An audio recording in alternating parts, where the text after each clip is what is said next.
आज आपको क्षितिज पाठ्य पुस्तक से पाठ 2 काव्य खंड में पढ़ाने जा रही हूँ, जिसे ध्यान से सुनेंगे। इस पाठ में कवित्री ललित ने अपनी निराशा से उत्पन्न पीड़ा का बोध बड़े ही मार्मिक ढंग से कराया है। पद्य खंड। रस्सी कच्चे धागे की खींच रही मैं नाव, जाने कब सुन मेरी पुकार करें दे भवसागर पार। पानी टपके कच्चे सकोरे व्यर्थ प्रयास हो रहे मेरे, जी में उठती रह रहूं घर जाने की चाह घेरे। प्रसंग। यह पद्यांश हमारी पाठ्य पुस्तक क्षितिज के अंतर्गत संकलित कश्मीरी संत कवित्री ललित की रचनाओं बाग से लिया गया है। इस बाग में कवित्री ने अपनी निराशा से उत्पन्न पीड़ा का बोध कराया है। शब्दार्थ बच्चे स्वयं लिखेंगे। व्याख्या। मनुष्य का जीवन कच्ची मिट्टी के घड़े के समान है। जैसे कच्चे सकोरे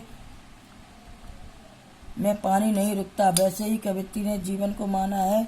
बिना ईश्वर प्रेम की अग्नि में तपे मनुष्य का जीवन खंडित है, अधूरा है।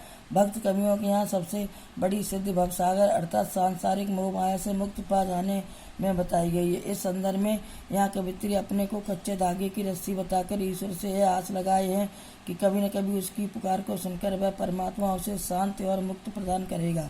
जीवन के साधन रूपी कच्चे धागों से संसार रूपी भव सागर में तैरती हुई मनुष्य की जीवन नौका को डूबने से बचाने के लिए एक कुशल माझी की जरूरत है। कवित्री को यह अखंड विश्वास है कि एक परमात्मा ही उसकी यह जरूरत पूरी करने में समर्थ है। मनुष्य का मन स्वभाव से ही संकाल होता है। इसलिए कवित्री कहती है कि मुझे घर अर्थात ईश्वर की शरण में जाना है, अतः मेरे मन में वहाँ शीघ्र जाने की इच्छा बलवती हो उठी है। विशेष काव्य शैली को अपनाया गया है। भवसागर पार में अनुप्रास अलंकार है। रह में पुनरुक्त प्रकाश अलंकार है। यहाँ कवित्री ने ईश्वर प्रेम को पाने की अपनी आतुरता व्यक्त की है। उनका आशावादी दृष्टिकोण प्रदर्शित हुआ है।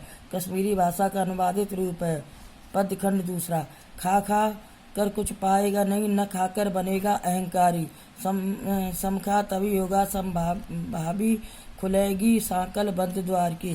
प्रस्तुत पद्यांश हमारी पाठ्य पुस्तक क्षितिज से कवित्री ललित की रचनाओं द्वारा बाग से लिया गया है। इन पंक्तियों में कवित्री ने धार्मिक रूढ़ियों और बाहरी आडंबरों से ऊपर उठकर सबको एक समान समझते हुए सबके प्रति संभाव और अहंकार त्याग कर सरलता अपनाने की बात कही है।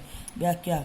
मानव मात्र को संबोधित करते हुए वह कहती है कि ईश्वर के आराधन की अवस्था में मनुष्य को अपना सर्वस्व समर्पित करना होता है। अतः ऐसा प्रतीत होता है कि जैसे कुछ प्राप्त ही नहीं हुआ।